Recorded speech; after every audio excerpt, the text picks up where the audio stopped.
मंडळी, बीडच्या नगरपरिषद निवडणुकीत यंदा जी राजकीय हालचाल दिसतीये ती साधी नाही. 3 दशकांच्या सत्ता समीकरणांचा हादरा देणाऱ्या घटना घडतायत. राष्ट्रवादीतील मोठी तूट, भाजपात अचानक मजबूत होत जाणारी फिल्डिंग, पक्षातील अंतर्गत गटबाजी आणि या सगळ्यात पंकजा मुंडे व सुरेश धस यांच्या नेतृत्वात निर्माण झालेला संघर्ष. शिवाय क्षीरसागर घराण्यातल्या ऐतिहासिक पडसाद.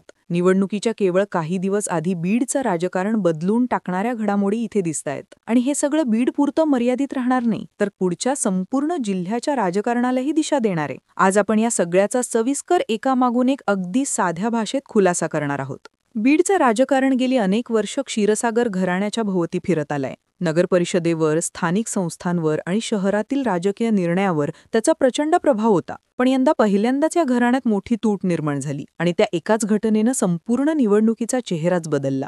राष्ट्रवादी काँग्रेसचे बीड विधानसभा प्रमुख आणि क्षीरसागर घराण्यातील महत्त्वाचे स्थानिक नेते डॉक्टर योगेश क्षीरसागर यांनी अचानकपणे राष्ट्रवादीला निरोप देत थेट भाजपमध्ये प्रवेश केला. हा निर्णय निवडणुकीतला सामान्यतः बदल नव्हता, पण एक मोठा धक्का होता. कारण राष्ट्रवादीत आधीच अजित पवार गट आणि शरद पवार गट अशी विभागणी आहे. त्यामुळे स्थानिक पातळीवर नेतृत्वाच्या भांडणात वाढ झाली होती आणि त्यातच क्षीरसागरांच्या नेत्याला वारंवार बैठकीमध्ये बाजूला ठेवण्याची भावना बळावत उमेदवारी ठरवताना त्यांना विचारात घेतलं जात नसल्याचं वातावरण हे सतत तयार केलं जात होतं. त्यामुळे त्यांची नाराजी शिगेला गेली आणि त्यांनीही निवडणुकीच्या तोंडावरची मोठी चाल खेळली. या सगळ्याचा लाभ सर्वात आधी घेतला तो पंकजा मुंडेंनी. त्यांना माहीत होतं की राष्ट्रवादीचे स्थानिक गट एकमेकांशी विसंवादात आहेत, क्षीरसागर नाराज आहेत आणि बीडमध्ये भाजपला संघटनात्मक शक्तीची गरज आहे. त्यामुळे त्यांनी क्षीरसागरांशी बैठक घेतली आणि काही दिवसातच त्यांचा प्रवेश भाजपमध्ये संपन्न झाला. त्याच दिवशी नगराध्यक्षपदासाठी डॉक्टर ज्योती घुमरे यांची घोषणा करण्यात आली. म्हणजे एकाच दिवशी बीडमध्ये 2 मोठे संदेश गेले. राष्ट्रवादीतील महत्त्वाचा चेहरा भाजपमध्ये आला आणि भाजपतर्फे नगराध्यक्षपदासाठी उच्च शिक्षित स्वच्छ प्रतिमेचा चेहरा पुढे करण्यात आला. ही पंकजा मुंडेंची मोठी रणनीती मानली जाते.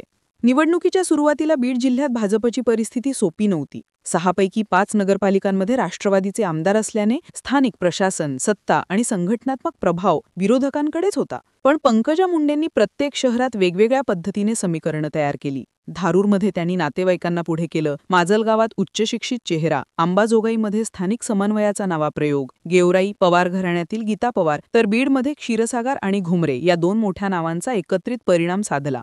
ही संपूर्ण प्रक्रिया पंकजा मुंडेंच्या जिद्दीमुळेच शक्य झाली. त्यांनी उमेदवार शोधणं, पॅनल उभं करणं, नाराजांना भेटून समजावणं, गडावर नेऊन एकजूट दाखवणं, ही सगळी कामं स्वतःच्या उपस्थितीत राहून केली. पण इथे भाजपच्या बाजूने एक मोठी अडचणही होती. पंकजा मुंडे आणि आमदार सुरेश धस यांच्या समन्वयाचा अभाव. दोघांवर निवडणुकीची जबाबदारी असली तरी रणनीती ठरवताना दोघांची बैठक जवळजवळ झालीच नाही.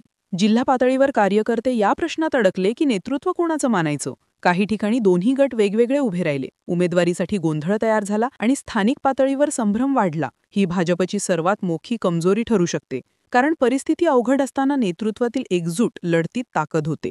दुसरीकडे राष्ट्रवादी काँग्रेसची स्थितीही तितकीच गुंतागुंतीची आहे. अजित पवार गट वेगळा, शरद पवार गट वेगळा, दोघे आपापले उमेदवार उतरवतायत. एकाच शहरात 2 राष्ट्रवादीचे उमेदवार असणं हीच मतविभाजनाची मोठी कारणं ठरू शकतात. त्यात AMIM, काँग्रेस, वंचित आम आदमी पार्टी यांनीही उमेदवार उतरवल्याने ही निवडणूक तिहेरी नाही तर चौरंगी आणि अनेक ठिकाणी पंचरंगी झालीय. या अवस्थेत विरोधकांची मतं एकत्र राहणं शक्य नाही आणि विरोधक विभागले की भाजपाला एकसंध पॅनल असल्याचा फायदा मिळतो. ही बीडमधील वास्तविक परिस्थिती आहे. या दरम्यान पप्पू कागडे यांच्या उमेदवारीबद्दल थोडा गोंधळ झाला होता. राष्ट्रवादीकडून त्यांना संधी मिळेल अशी चर्चा होती, पण उमेदवारी नाकारल्याने काही समाजात थोडी नाराजी झाली. ही घटना ओझरता परिणाम करणारी गोष्ट आहे. एकूणच पाहिलं तर ह्या निवडणुकीचं संपूर्ण गणित बदलून टाकणारं सूत्र आहे. क्षीरसागर घराणं भाजपकडे वळणं, पंकजा मुंडेंनी सर्व पालिकांमध्ये उभी केलेली ताकद, भाजपमधील धस मुंडे गटबाजी, राष्ट्रवादीचे 2 गट आणि विरोधकांची मतं विभागणं. त्यामुळे ही निवडणूक आता सरळ भाजप विरुद्ध राष्ट्रवादी राहिलेली नाही. ही निवडणूक आहे मुंडे विरुद्ध क्षीरसागर, धस विरुद्ध मुंडे, अजित पवार गट विरुद्ध शरद पवार गट, जुना परंपरागत वर्चस्व विरुद्ध नवं उगवणारं नेतृत्व, अशी अनेक थर आहेत. आता इथून पुढे बीडचा मतदार कोणाचा हात धरतो, क्षीरसागर घराणे भाजपमध्ये आल्यानंतरचा फायदा हा कोणाला, राष्ट्रवादीतील दोन्ही गट एकमेकांच्या मतांवर किती परिणाम करतात आणि पंकजा मुंडेंची ही आक्रमक फिल्डिंग त्यांना जिल्ह्यात पुन्हा मोठं स्थान देणार का, ही उत्तरं काही दिवसात मिळतील. पण एक गोष्ट ठाम आहे, ही निवडणूक बीडचा इतिहास लिहिणार आहे आणि पुढच्या विधानसभा लोकसभा समीकरणांची दिशा ठरवणार आहे. तुम्हाला काय वाटतं? पंकजा मुंडेंनी आखलेली रणनीती स्थानिक पातळीवर भाजपसाठी काम करणार का? कमेंटमधून नक्की सांगा. बाकी राजकारणाच्या आखाड्यात आपली नजर कायम असणारच आहे, तेव्हा कुठेही जाऊ नका. पाहत रहा, सबस्क्राईब करा गर्जना मराठी.